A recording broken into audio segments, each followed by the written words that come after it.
Et que direz-vous pour rassurer ceux qui pensent que vous allez buter sur la réglementation en matière de politique financière, ainsi que sur le lobbying de la France et de l'Union européenne? Nous, c'est ce que nous sommes en train de faire. Nous sommes en train de sensibiliser et d'informer. Nous avons développé un modèle. Nous sommes experts en la matière sur les questions économiques et monétaires.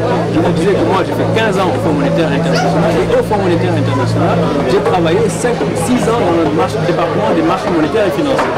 Donc, je sais un peu de quoi je parle.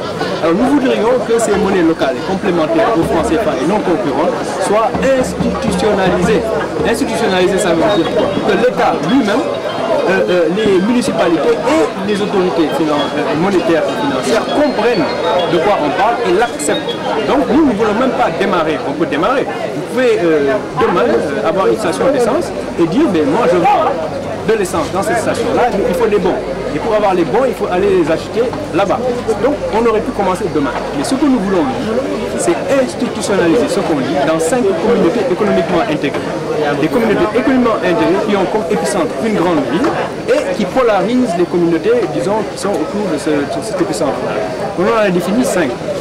Ziguinchor ses alentours, Thiès ses alentours, Kaolack ses alentours, Saint-Louis ses alentours et Dakar. Dans Dakar, nous voulons qu'il y ait dans les 19 communes d'arrondissement des succursales de cette société financière d'appui au développement local qui sera, disons, institutionnalisée et mise en place à Dakar. Nous sommes dans la phase de sensibilisation à la base. Et une fois à la base sensibilisée, nous voulons que cette solution soit institutionnalisée, de telle sorte que la question que vous avez posée ne sera plus d'actualité, en ce sens que tous ceux qui sont experts en la matière auront compris, les populations auront compris, on pourra mettre en œuvre cette solution pour que l'accès au crédit puisse être facilité, que les capacités individuelles et collectives puissent être valorisées, que le sous-emploi, soit une affaire du passé, les jeunes puissent travailler et que la demande puisse être orientée vers toutes ces capacités sous-utilisées.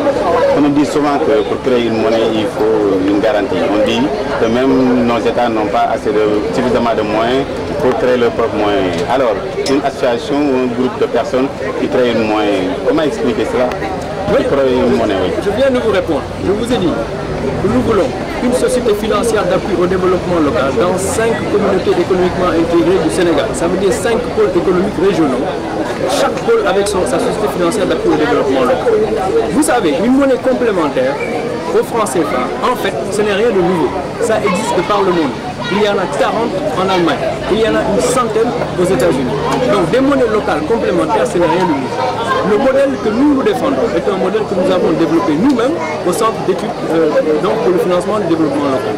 Pour vous dire que nous, Africains, il faudrait qu'on commence à croire en nous-mêmes. Lorsqu'on parle de Momsebop, d'autonomie et de liberté, mais ça ne peut pas se faire sans du Gomsebop. Gomsebop, ça veut dire quoi?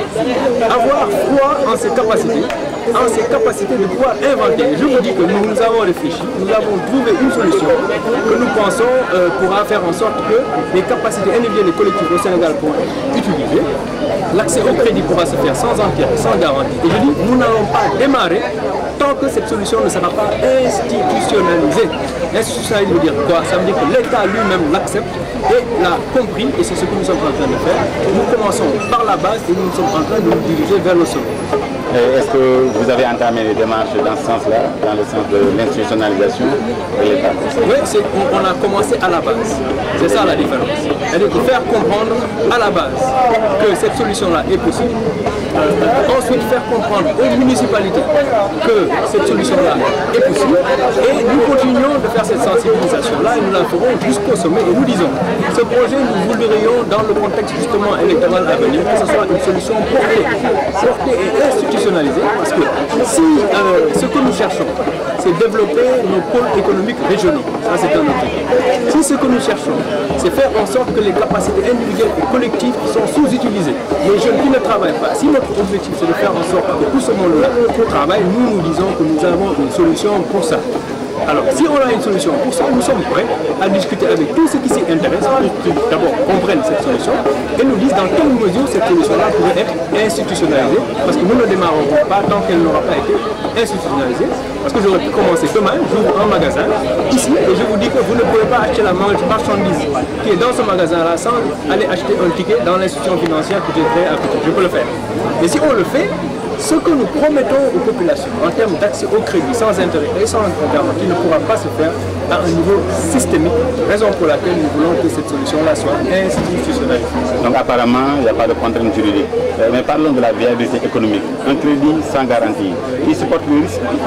Un crédit sans garantie, par le mode de fonctionnement de ces sociétés financières d'appui au développement local. Je vous dis, vous achetez cette monnaie locale et vous l'utilisez dans vos transactions de tous les jours. Ça veut dire quoi? Ça veut dire que les CFA qui ont servi à acheter cette monnaie locale seront par devers l'institution financière en question.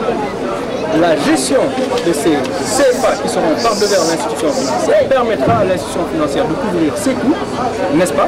Et le surplus, après avoir couvert ses coûts, sera partagé avec les populations qui auront accepté d'utiliser cette monnaie locale dans leurs transactions de tous les jours. Ça, c'est la raison pour laquelle l'institution peut fonctionner sans intérêt et sans garantie. Je vous ai défini 5 communautés économiquement intégrées. Ça veut dire quoi? Ça veut dire une communauté dans laquelle, une fois que la monnaie locale y aura été injectée, il y a une forte probabilité que cette monnaie locale puisse rester dans la localité et circule dans la localité.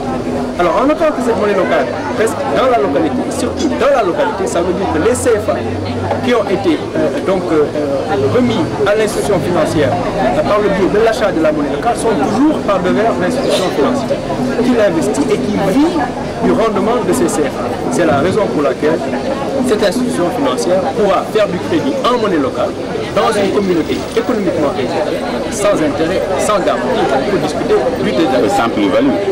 Ah non, la plus-value, elle est déjà faite. Je vous dis que c'est l'investissement des réserves en CFA, le rendement que ça rapporte et l'effet de levier sur ces CFA-là, en termes d'investissement dans et en dehors de la communauté, qui va faire vivre l'institution financière.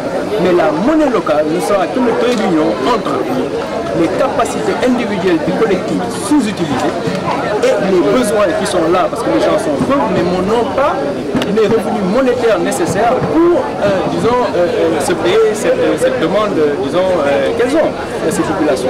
Alors donc, la monnaie locale ne fait que régler le trait d'union entre les capacités et la demande. Et l'institution financière qui émet cette monnaie locale-là aura des francs CFA par devers elle. Et c'est l'investissement de ces francs CFA par devers elle qui vont lui permettre de vivre et donc de pouvoir faire ces prêts-là sans intérêt et sans garantie. Dernière question, est-ce que ce système vous permettra de lever des fonds, de capter des fonds à l'échelle internationale? C'est possible parce que je vous ai dit que l'institution financière aura comme rôle de gérer les CFA qui lui auront été donnés par les populations qui accepteront d'utiliser cette monnaie locale dans le périmètre dans lequel elles vivent, n'est-ce pas? Alors ce qui fait qu'en gérant ces CFA, il peut y avoir des effets de levier. Donc tu peux avoir une partie de ces CFA utilisée pour investir. Je donnais un exemple tout à l'heure, un quai de pêche, c'est possible. Si une partie de ces CFA est non utilisée, il est possible de les utiliser pour importer le matériel nécessaire pour faire un quai de pêche, n'est-ce pas? Mais il peut y avoir aussi un effet de levier, en ce sens que d'autres ressources peuvent ici ajouter, de telle sorte que le développement puisse être financé assez facilement.